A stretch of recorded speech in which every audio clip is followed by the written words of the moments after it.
অনেকে নিজের অবস্থান নিয়ে সুখী না, এরকম আছে না নাই?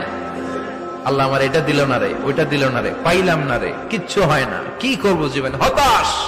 আসলে আছে কিন্তু অনেক, কিন্তু শুকরিয়া নাই, ডাকাত, ঠিক কিনা? নিজের অবস্থান নিয়ে সুখী না, কিন্তু অনেক লোক আছে তারা আপনার অবস্থানে পৌঁছতে চায়। তাদের দিকে তাকিয়ে দেখেন, আপনি যে অবস্থানে আছেন এই অবস্থানে পৌঁছাটা অনেকের কাছে স্বপ্ন।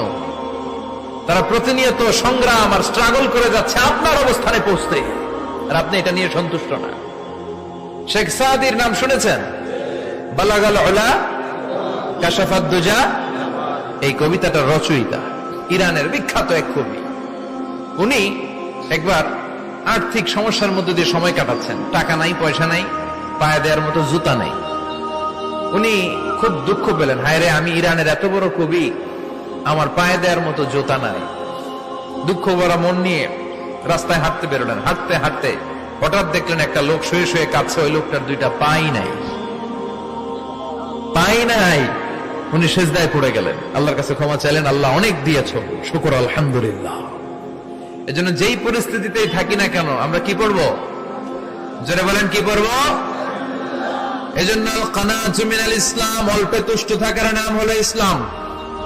সম্পদ লাগবে কিন্তু সম্পদের পাহাড় লাগবে না, ঠিক কিনা? অল্প খান, অল্প পড়েন, অল্প জমান, অল্পের ভেতরে বরকত ঢুকাইয়া দিছে কে? দেখবেন যাদের সম্পদ অল্প তারা সুখী বেশি।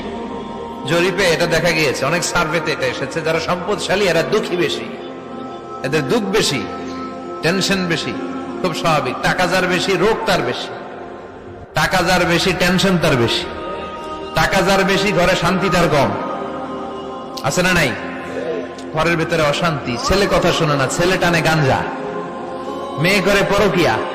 আছে না নাই? স্ত্রী কথা শোনে না, ভালোবাসা নাই, ঘরটা জাহান্নামের টুকরা। রোগ বালাই, এক একটা হসপিটাল বিল পরিশোধ করতে মাসে 5 লাখ 10 লাখ। আছে না নাই? কিছু খেতে পারে না, ডাক্তার একেবারে ডায়েট মেনু বেঁধে দিয়েছে। ডায়েট, ভেরি ডায়েট মেনু, এটা এটা এটা এটা কিছুই খাবেন না, শুধু গরু খাবেন না, খাসি খাবেন না, চিংড়ি খাবেন না, খালি ঘাস খাবেন।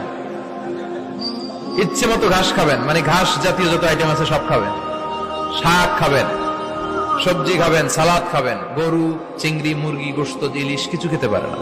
তাহলে রোগ বেশি, খাওয়ার মজা নাই, ঘরে সাংসারিক শান্তি নাই, খালি ব্যারাম আর ব্যারাম, ঠিক কিনা? কিন্তু সম্পদের পাহাড় ঘটেছে। আর অল্প যারা খায়, অল্প পড়ে, রিক্সাওয়ালা, কুলিওয়ালা, অল্প বেতনের চাকরি, কিন্তু হক হালালি মেনে চলে, দেখবেন শান্তি আছে অনেক। হ্যাঁ, বাসা ভাড়া দেয়, ফ্যামিলি চালায়, বাচ্চাদের স্কুল বিল, এরপরও মাস শেষে 1-2 হাজার টাকা হাতে থেকে যায়। আর ওর প্রতি মাসে 10 কোটি টাকা ইনকাম, তারপরও ব্যাংকের ঋণ আছে না নাই? সুখ কারে বলে? কিভাবে আপনি সুখকে ডিফাইন করবেন? সুখ তো টাকায় কিনা যায় না।